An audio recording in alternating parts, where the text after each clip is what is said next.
Welcome back. Let's get after it. Yeah, but inside this 3-star motel, this what really freaked me out up here by the front door. Not this. See the latch is broken. This what freaked me out. Right by the front door.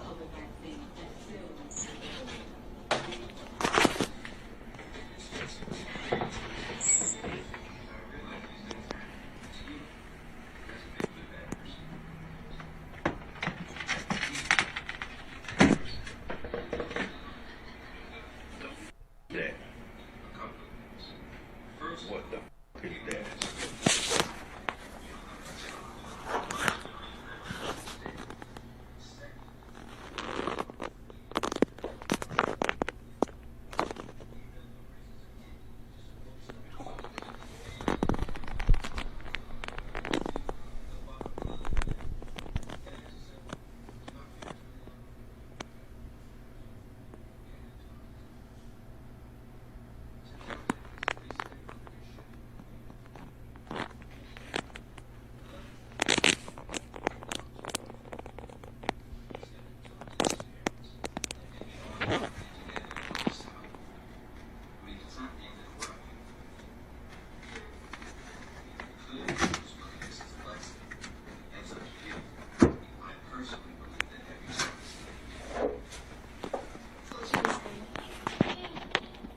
That's creepy.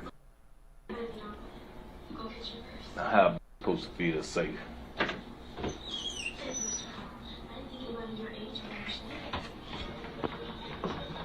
There it is.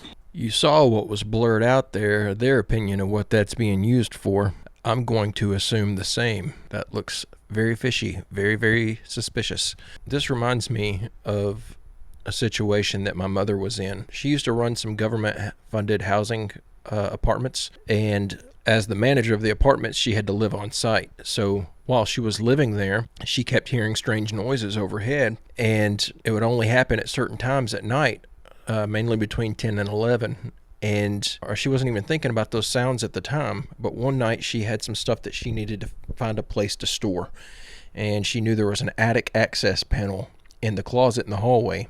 So she went to go store stuff in her attic access in this apartment. And when she raised it, that was the moment she realized there were no firewalls between the apartments. And you could climb into one attic access, you could climb straight through into another apartment. She brought that up to the owners of the building and was immediately terminated. I looked up and I saw this big, wide brown thing, which my brain thought was a turtle. But then I got slammed by it, and then I realized it was a tiger shark. I'm thinking that the shark disabled and wounded the seal, was waiting for it to came back and thought I was the seal and attacked me instead. And that's why I will never be out in the ocean by myself floating around. It's just asking for trouble. Anybody who is familiar with witchcraft will know that that eye, when you open it a little bit, is the eye of psychic knowledge. When you open it completely and it is illumined, as this one is, it is the eye of Lucifer himself, who is the god of Freemasonry, the god of witchcraft, and the god of the occult or esoteric practice. Then you have the 13 layers of stone on the pyramid, and people should be asking the question, what is an Egyptian pyramid doing on the back of an American dollar? What link up is there between America and Egypt? The answer is none at all, except in the field of the occult.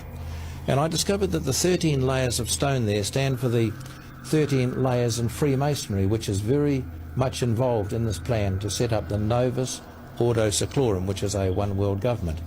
Then you have at the bottom 1776, the date was May the 1st, when the Illuminati was inaugurated in Bavaria, not July the 4th, the Declaration of Independence, as many Americans presume. The two words at the top, Annua Chaptus, stand for announcing the birth of, and down the bottom, Novus Ordo Seclorum. The word novus in Latin stands for new. The word ordo means order, and the word seclorum is where we get our word secular from, the absence of God. And thus we see we're dealing with a Luciferian plan. On the other side we have the so-called American eagle, which we discover is not an eagle at all. According to the witchcraft people, that is a phoenix. And the phoenix, as we all know, was a mystical bird that rose out of the ashes of the Tower of Babel.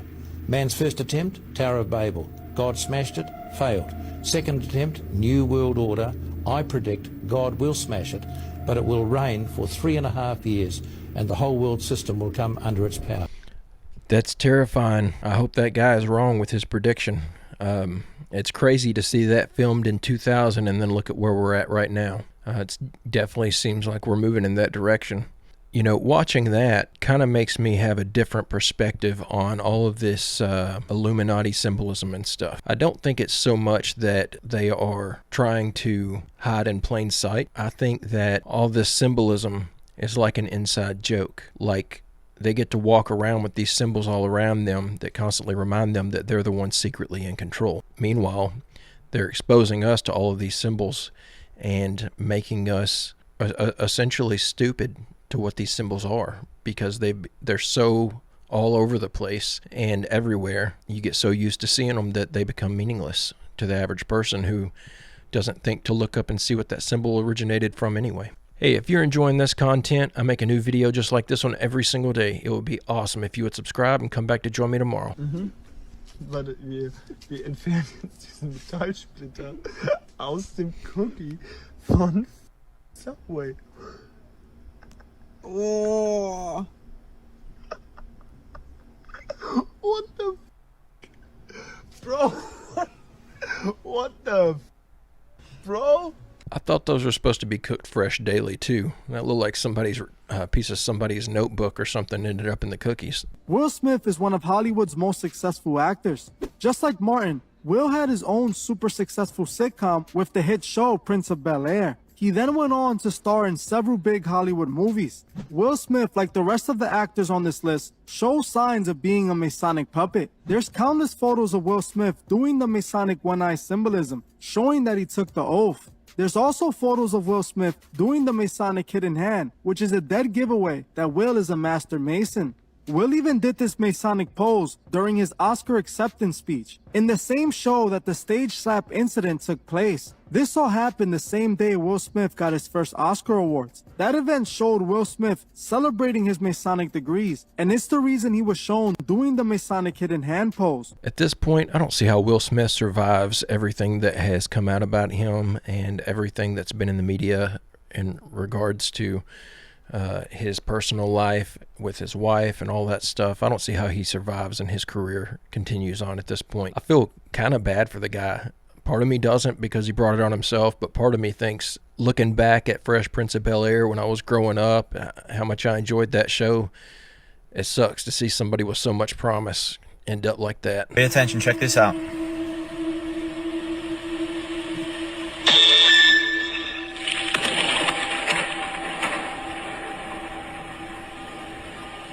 Now I'm going to show you guys zoomed in.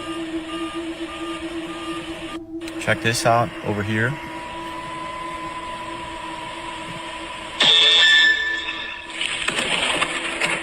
What the heck is going on here? I do not have a freaking clue what that is. Looked like some sort of a laser or something being shot off, but I don't know. That's going to take somebody in the comments filling me in on this one, because I don't even have a direction that I can try to go in on that.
Man, I thought at first that was some sort of debris just floating in the ocean, maybe some trash or something. Of course, once it gets closer, you can tell it's something organic, something biological. It looked like it was some dead sea animal until there at the end it looks like it starts to swim away. If I had to guess, man, this is probably something that we created with all these nuclear tests that we do out in the middle of the ocean. That's a joke, of course. I have no idea what that thing is. Nobody probably does.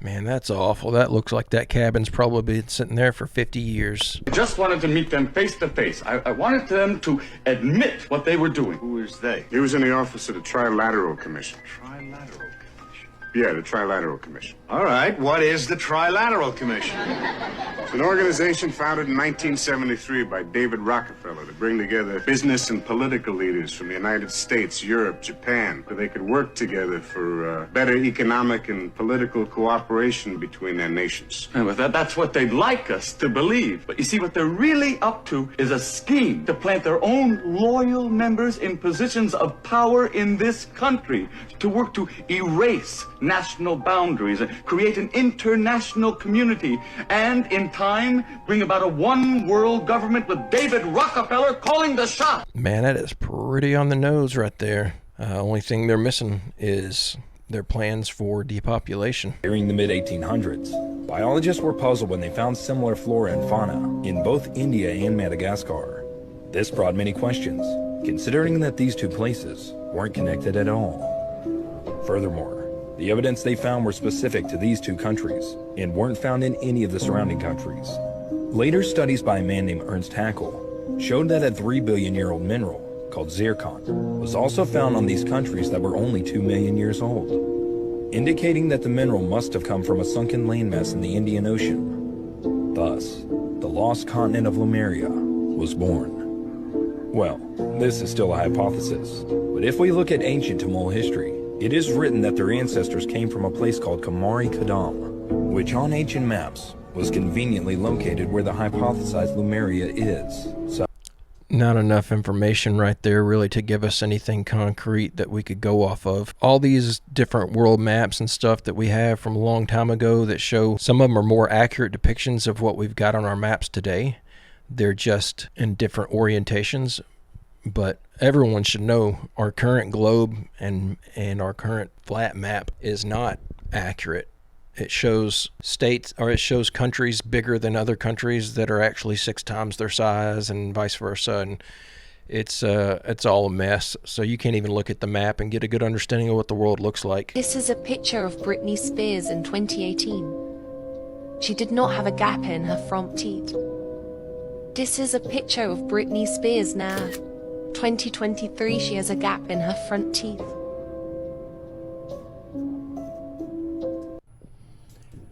Gap in her teeth? No gap in her teeth. It's the angle of the camera. Is this proof that dragons really exist? If you look back across ancient history, whether it's China, Africa, or Rome, you would notice that many pictures often depict humans fighting dragons for survival. However, these pictures were almost always brushed off as the work of imagination. But that might not be true anymore. Well, you see, scientists have now revealed that they found a dragon the size of a small plane frozen in Canada, known as the Pterosaurus, and being one of the few dinosaurs found perfectly preserved. It's just a matter of time before its DNA gets reanimated and roams the Earth again. With so much of the Earth unexplored, experts are wondering how many more frozen mythical creatures are waiting to be found. I hope they don't reanimate that thing. That sounds pretty terrifying. Look up one day and see a pterodactyl or a dragon or something flying around. I have a question for you. Do you think that we lived at the same time as dinosaurs? Or do you think that dinosaurs didn't even exist? I've heard a lot of different theories about it. Curious to know what you guys think down in the comments. Eyelash admitted she sold her soul to the devil in her song Bury a Friend, and this might be the creepiest music video I've ever seen. That I gotta sell my soul, 'cause I can't say no, I can't say no. You might ask, what debt does she owe? Well, probably the record-breaking amount of Grammys she's earned in her career. I mean, her voice is good, but this music video, All Good Girls Go to Hell, she starts off as an angel falling from heaven, crashing down to the ground, and waking up as the devil. And we all know this is the story of Lucifer in the Bible. If you're not creeped out yet, check out her live performances. I wanna end me. Yeah, that's a little too on the nose to not be something going on there. She's clearly got some kind of, even if she's not a part of something, she thinks she is. It's kind of sad. Buildings in which we just saw and how heavy they were, right? Tons and tons of stones. Well, here's a stone that probably weighs about 20 tons and can barely move from a truck, right? You're trying to move that, the truck's moving, everything's falling, right? It doesn't make a lot of sense. And especially, let's say these buildings were built in the 1800s or 1700s when there were only about 1,000 people and none of this technology existed. Well, that's another good question. How on earth did all of those things get built, right? Or moved, or something like this, right? Or something like this.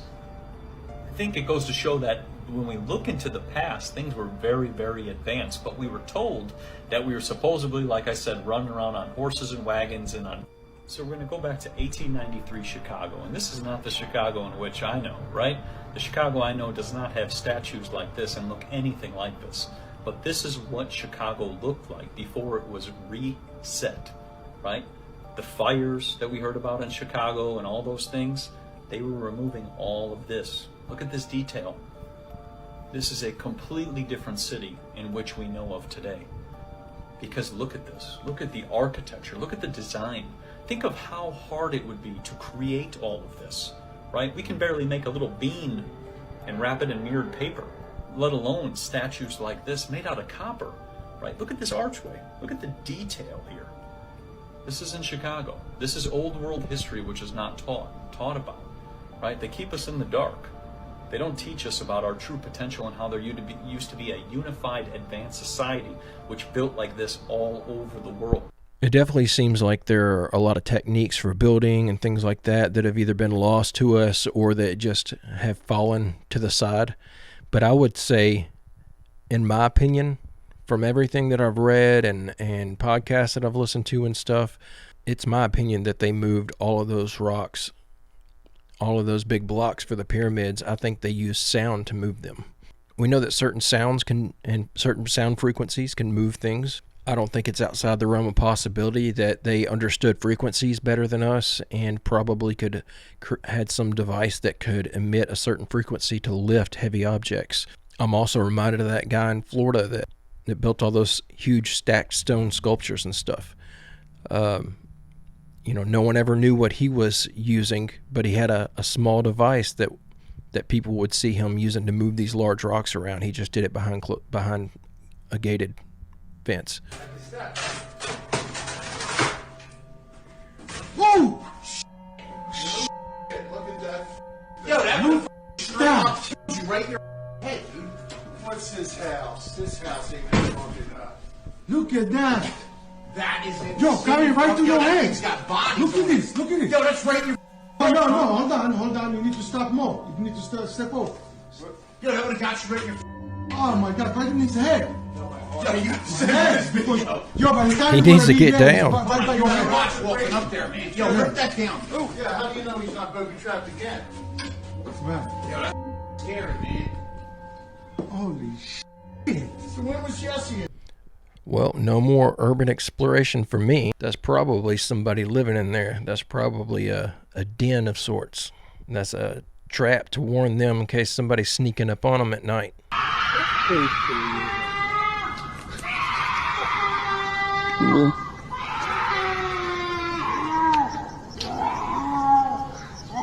That almost sounds like a deer or like a moose or something. I don't know where they're hunting at, but that sound, the noise, at the end reminds me of noises that I've heard come from deer. That's the last video, but I just wanted to throw in one more thing. I'd made comment yesterday about the tree in my yard, about how it got knocked over, but the root ball was still in the ground, partially. So what I did was I cut off a couple feet up from where the roots were, and then cut off half the roots and left the roots that were in the ground, and the tree started growing up. It just grew branches straight up, and that turned into a new trunk, and now it's full and healthy. And here you can see there's a couple of feet over on the ground. It looks like one gigantic root that is actually about 2 foot up on the trunk of the original tree that stood there until it got knocked over. So pretty interesting. I had a couple of people comment and ask me to see that photo, so I figured I would just throw that in there. I hope you guys enjoyed this, and I will see you back here tomorrow.